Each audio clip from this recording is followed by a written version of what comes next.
Good afternoon, ladies and gentlemen of the internet. I am David with Dub's Treasure Store. This is my good buddy Doug. You've seen him here and there on our online operations. Today is a continuance of my syndicated radio show. I'm trying to turn more of our gaming aspect of the syndication into a news broadcast, and I try to bring you special reports on some of the things I've learned and some of the things I've done. So, where we left off was global diversity in a globalizing economy on the North American continent, and I left us off in the fourth part of a couple days show ago. Was I did my report on the Batman analysis movie, The Dark Knight, and personally I didn't want to go into the facts of the massacre. I just wanted to bring you my synopsis and the analysis of what I did. So, some key points of consideration that I'm going to try to stay on topic, because that's my promise to you, is not to go off on too many tangents. I'm going to do another movie analysis. This time I titled it Hostile Acts of Vengeance.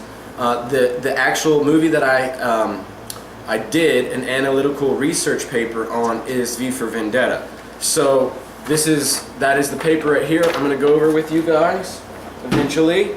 I wanted to finish up some of the globalizing diversities on the North American continent and then move on back into metaphysics.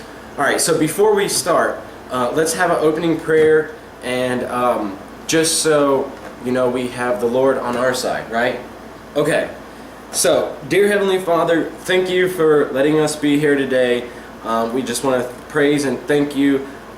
We want everybody that follows our syndication to be blessed and blessed by our broadcast, and we hope and pray for all of the people in the Batman massacre. Our sincere condolences goes out to their families and all their friends and all the members involved with that, and we just want to thank you for us being here today and the life that's been given to us. Alright, amen. So, alright, moving on. We're going to start in the globalization part. Let's see. I left off on human modification.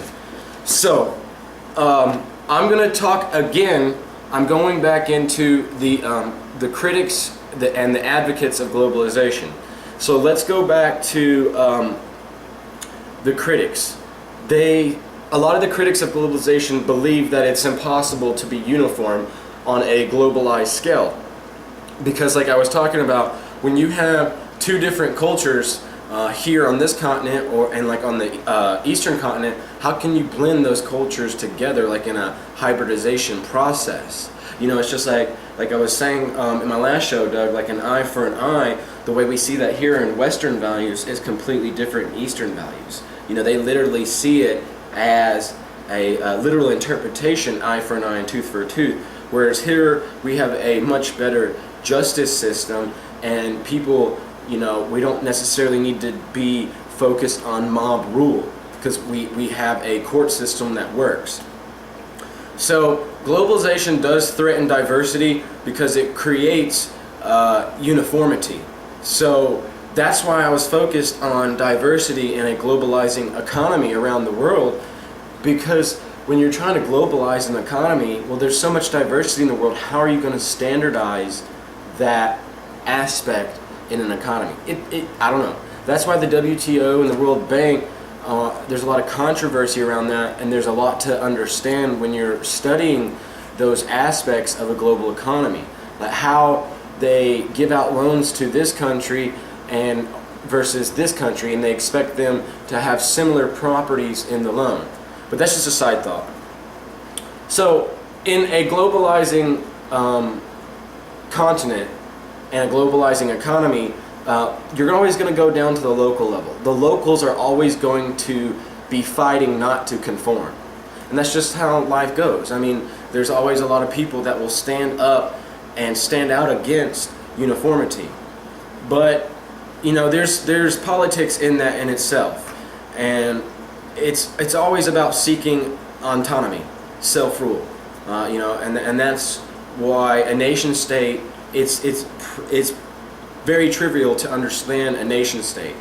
So, Doug, do you have any concerns or like anything to say? Do you know anything about nation states? No. Okay. Well, that's why there's a lot of people that I'm close with that don't understand a lot about globalization, but I brought my guest today because he's he has a lot of spiritual testimony, and I might upload this video to LFG's YouTube channel, and I'm sure he has actually a great spiritual testimony. I don't know if he would be very comfortable with bringing it to you, but I'm thinking about uploading today's broadcast on his channel to see how the people that follow him feel. So, trying to finish in the globalizing economy in the North American continent, most people are going to be consumed with ethnic singularity. And again, that goes back to the people fighting against uniformity, because we are the melting pot, but when you're trying to mix all these different ethnicities from Canada, America, and even Central and South America, I'm just saying that's something that we should all be aware of that a lot of people aren't concerned with. So that goes back to the very first broadcast that I was bringing you to understand the demographic transition model. Like even in this county that we live in, even Doug is seeing it, that we're in a demographic transition. I'd probably say stage 3. So we'll come back to more globalization. Let's move on to in the diversity of globalization, deviance and social control, and the medicalization of deviance. So Doug, if you will read this for me right here, this one right here. So thing? Yeah, he's gonna give you an expert of what the medicalization of deviance actually is. The medicalization of deviance is a relatively new term in the world of sociology, but it's becoming increasingly popular in society to explain deviant behavior. Over the last 50 years, society has watched certain conditions such as AIDS and alcoholism transform deviant and moral issues into medical conditions. Okay, so like there is, a new AIDS virus that's coming up, and the only reason I bring that up is because I just want to pose a question to you, the viewers, is how do some people have hundreds or multiple partners and never get infected with the HIV or the AIDS virus, but yet some people, like for example, some people, especially women in Africa that have never had any partners, have the AIDS virus. A lot of people go back to saying that is the vaccinations as a biological terrorized weapon. So, it's important to study those things as an anthropologist, a sociologist, or a psychologist, because it's relevant in today's time. So, I wanted to stop right there and go back to issues of living a good life and of free will. Usually a lot of people say when it comes to free will, I used to struggle with this, saying, Doug, didn't you and I used to talk about this all the time? It says in the Bible that God gave us free will. And again, I'm not talking about deliberating about if you're going to argue with yourself about having Cocoa Pebbles or Rice Krispies treat cereal in the morning. I'm not talking about that. I'm talking about free will to be inherently bad person, which you choose these self-destructive habits that lead you to a bad path, or you have the free will to be a good person, and which sets you up your place in the day of judgment for your eternal afterlife. That's why the very first broadcast I introduced Hinduism and Buddhistic ideologically symbolism of self, because you need to understand they view the eternal self and the afterlife completely different than Western culture. So I would say this, and it's not a very happy, positive outlook, but if God gave us free will, then, and basically He knows every single hair that's put upon your head, He knows every single hair that's put upon your head, how is it, like, this is just some things I'm struggling with, and I'd like to know your suggestions and opinions on this. if he knows everything you've said and done before you said it and done it, then where is the actual doctrine of free will? Like, what do you think about that? I mean, don't you think, I mean, you know clearly it says in the Bible that he gave us free will. But if he knows everything you've done and said and spoken before you've said and done it, then what really is free will? Those are just some things that questions they pose to me, which it created doubt in my belief system, and that's why I struggled with it a long time, and I walked away from it. So that, we would really like your help on that, because it bothers us when we talk about this.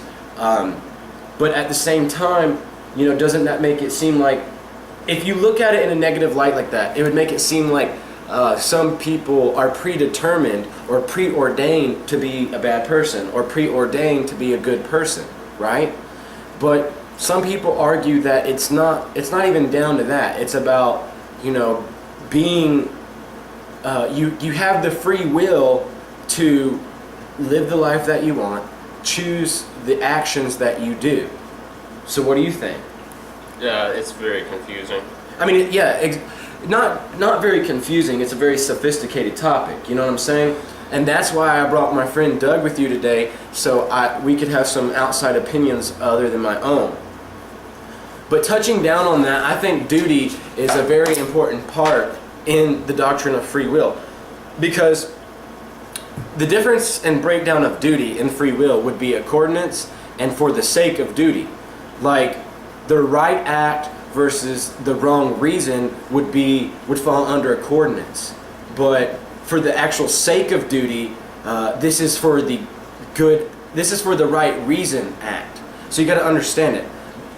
The right act for the wrong reason, which would have underlying selfishness in it, versus this is for the right reason act, which would have underlying selflessness in it. Meaning, let's break it down to a real life example, since that's kind of some hard terminology. And the way I can understand it is because I have a lot of experience on cash registers. If you're a cash register person working at any retail store or even like a restaurant, and you know it's wrong to rip someone off, like to shortchange a person. Now, would you shortchange the person? I'm just saying in a hypothetical situation. Shortchanging a person, and you wouldn't do it because you know it's the wrong thing to do, or you shortchange the person. You don't shortchange the person because it's for the right reason. So the right act for the wrong reason would be, I don't shortchange people because it's wrong, but this is the act that is for the right reason, would kind of be like, I don't shortchange people because I believe that it's wrong to shortchange people and rip them off. I mean, it's so hard to break this down in a real life example. I had a brain for it. I had it ready for you guys, but that's the only way I can kind of understand to break down. Like, there's two different types of people in that situation. One person, doesn't rip a person off because it's morally wrong to do that. The other person doesn't do it because it's ethically wrong to do that. You see what I'm saying? There is a difference there. So, I'm trying to continue to break this down. You have the retailer who treats people fairly to keep their reputation up. That's the right act for the wrong reason. So the cash register is not ripping people off simply because he or she wants to keep the reputation up good, because it's bad to do that. But the retailer that believes in fairness, that's the act that is for the right reason. Does that kind of make a little bit more clarification on it? I mean, don't you think that makes some sense? I'm not trying to win you over here. I've been doing these studies, and then I always try to interpret a real life example. So I'm not just speaking in big words and all these weird ideologies. I want us to break certain things. I only want to talk in facts and things that we can deal with in real life. You know what I'm saying? So, okay, let's go to something more controversial then. Because Doug and I, we've had a lot of people close to us that have left this world, and it's a hard thing to deal with. But let's talk about the preservation of life. Let's give a real life example in that. Someone who's about to commit suicide. they don't commit suicide. Remember, the first thing is the right act for the wrong reason. So they don't commit suicide. They avoid killing themselves for fear of death, or the fear of where they go when they die. But the other person that does the act that's for the right reason, they avoid suicide because they have value in their life. Can't you see two different, there's a lot of other situations in that example where you can be scared because of your religious indoctrination while you were growing up. But that's a metaphysical real life example versus like a economical example of the retailer. Let's talk about someone that is a charitable kind of person, okay? And again, this is under the coordinates, the right act for the wrong reason. All right, so you have a person that is a charitable person to help the needy, but under the indoctrination of coordinates, because he or she is donating charity to get earn respect, to get tax deductions and sympathy. That's the right act for the wrong reason. Don't you agree? Like, if you're going to give to the needy, you don't want to give to the needy for just simply to get a tax deduction or to improve your reputation or to earn sympathy, right? So a real person that is good at heart, again, going back to free will, would be a charitable person or donating charities to the needy people to because he or she can empathize in those needy people's situation. Big difference from sympathy to empathy. Sympathy is feeling sorry for someone, and empathy is putting yourself in their shoes. So doesn't that make some sense? You give to charities because you place yourself in that needy person's shoes versus giving charity for monetary gain, like tax deductions, or to earn a better reputation. What do you think about that? Is that a better example than the first two? Yes. Okay. So this is now going to go back to the free will of living a good life, the duty to be happy. Under the coordinates doctrination, your duty to be happy would, because it feels good and people respect success. And we know that people, respect success, but doing the right act, doing it for the right act would be because it's less temptation to do wrong. You're less tempted to do wrong, so you're going to be more likely a person that is, as a free-willed person, your duty to be happy is to avoid the temptation of evils. So I just wanted to bring that, because that's a segue into something else that I'll talk about in our next broadcast, is the categorical imperative. A lot of people have never heard of it. Some people have heard of the categorical imperative and are like, what in the world is that? So it's all about moral progress. And again, I gave you some quotes from Kant, an old philosopher, and in this argument that we're talking about, he would say, break it down as is versus ought, and do versus what we ought to do, or are versus should be, like what should be. So that's the part in moral progress. What can we praise? What can we praise as morality? You know what I'm saying? Like and that always goes back to globalization, because in a diversifying global economy, culture plays a heavy, important part of that. The driving force of culture is language and signs and symbolism. So when you're trying to put a standardization on morality, who is that person that can have that higher authority to express what is the right morality? Who's to say who is to define living the good life should be this way or that way? I don't think it should be anybody except in our ancient texts like the Holy Bible. Don't you think? Yeah. I mean, because it gives us clear guidelines there. So let's just stop this conversation, this special report on this quote. Treat all human beings as ends, never as means. Your own purpose to use them.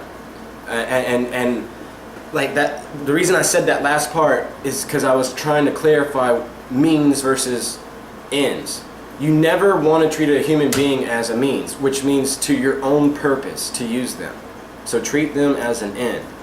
And we'll stop there with the doctrine of free will, because that's something that, you know, our syndication is not. I'm trying to make our syndication not just about the Pokemon and the card games and the video game reviews. I was trying to bring a syndicated radio show that's about facts and that's about certain scientific doctrines, you know, not just a bunch of opinions. We don't want to sit here and have, you know, a Baptist preacher or a Catholic preacher call us and tell us what they think, you know, their opinions on evolution versus creation or their opinions on free will. We're just interjecting these things that we have studied that has troubled us, and we would just like to hear your suggestions and opinions in the comments on our videos. But eventually we're going to start bringing in people on Skype interviews and stuff. But I kind of digressed again, because I don't want us to really focus on a broadcast that's opinionated. I want to deal in facts, real things that we can prove, real things that we can document. So when I'm going to really start documenting facts for you guys, I'm going to bring you direct scripture. Isn't that the best way to do it? Okay, so let's go back to the deviance and social control. Will you read us the positive internal controls of deviance? Because you have negative internal controls and positive internal controls. Internal controls are those that exist within the particular individual's moral and social codes of behavior. They include a wide range of factors: positive self-image, self-control, ego, strength, high frustration tolerance, and a sense of social responsibility, among others. The working of internal controls can be explained in part by socialization theories. These theories explain how we internalize norms, learn what others expect of us, and... Alright, and stop right there. So, that's a good thing to recognize. Norms, normatives, and what we expect on a basis of values. See, that's very important that you understand that, because 50% of your personality is derived from your genetics, but the other 50% of your personality is derived from your socialization or your enculturation process, from preconception to about age 10 to 12. That's what makes it you who you are as an adult. So when we learn what is normal and what is expected of us as the ideal person, like, for example, when you're growing up, as a little boy, you might remember someone telling you or someone telling another young boy, "Oh, big boys don't cry like that." You know, and that is a subconscious example coming out in the socialization process as the ideal other. What we expect from you as the ideal standardized on morality, the standardization on morality. So that's why this is something very important to break down the diversity and globalization, because how can you put a standardization on the ideal other? You really, it's extremely hard. So I'm just trying to bring you these controversial issues. I'm just bringing them out to you, and we just want to know what you think. I mean, I would love to have as many people as I could on here debating, but I don't want to start a huge fight in YouTube comments. We just want to be, you know, we just want to be consciously aware of what we're saying in those comments, because we don't want to offend anybody. We want to try to be politically correct as we can, but at the same time, we're trying to inform you some of the things that we've dealt with. So continue to read us on the negative internal controls. I believe I've been writing him a bunch of notes, getting them ready. Hold on, I don't think I had him ready for that. Yeah, just do negative. Yeah, okay. So this is going to cover negative sanctions of internal control. Such as a frown are utilized to stop a behavior from being repeated. In addition, the type of sanction can be used by either formal or informal. Formal sanctions generally occur in public settings, whereas informal sanctions are spontaneous acts used by other group members to control behaviors. like when we talk about racial profiling, like when you wear a hat or you wear a hoodie, people, I wouldn't say frown upon it, but people get a certain vision in their subconscious mind to say, I'm already judging this person based on these certain things that they've come to be enculturated on, and it's interesting because like I gave him a silly example as a frown is a negative detractor from those internal controls versus like a smiling face of body language positively reinforces behavior. So that's why I think it's very interesting to understand the differences of internal control and the mechanism of sociology. It plays an important part in anthropology, because if you don't understand human behavior, how can we talk and discuss about metaphysical doctrines of free will, for example? Because you got to understand a human being that sits here and maybe struggles or really believes that people are inherently bad. That tells me right away with really talking to that person, or someone that likes to see harm come to others or gets off on seeing other people suffer, doesn't that tell you that that person's already suffered as a victim before, or that person's an unhappy person inside? I mean, a person that is happy inside wants to support and see other human beings go up and see other human beings progress as a successful human being. I mean, think what kind of person would want to see megadeath and destruction and a person's life ruined? I mean, you're not that kind of way, are you? I mean, that's not a healthy way of life. I mean, if you're projecting that out into the world that you live, then think how ugly you must feel on the inside, or the hurt that person must feel on the inside. You know what I'm saying? It might even go all the way down to them as a kid. So, I don't know. I think that it's actually, to understand true human history as an entire, you got to understand the formation of Christianity and modern Christendom. You've got to understand, you need to understand Jesus' life and the society that he lived in, because if you really honestly do true objective historical researches, modern Christendom plays such an important role in human history. And that's why I think sometimes I focused on like bringing you aspects of Hinduism and Buddhism, but you got to be careful about studying world religions, don't you? Because see, that's something I struggle with. As being an anthropologist, it's scary to stay in the parameters as a true devout Christian, because there's some things that it says in the Bible that you shouldn't look at. You shouldn't come aware. Like, I don't like the fact that a lot of modern day Bible clingers that haven't read the Bible for themselves say, ooh, it's bad to learn about other religions. Like, if you're a Christian, you should not know anything about Hinduism. Well, at the same time, it's kind of important to know your enemy if you want to look at it like that. Because let's say this, and I don't really want to say anything definite on this. So this is an opinion that I've heard. This is something I've heard from my friends that practice other religious beliefs other than Christianity, and they give an opinion saying that in Islam, it doesn't really preach to defend your religion, but that's what like a jihad is someone that's professing violence upon your Islamic faith to defend yourself and defend your religious beliefs and views. But in Christianity, doesn't it teach to turn the other cheek?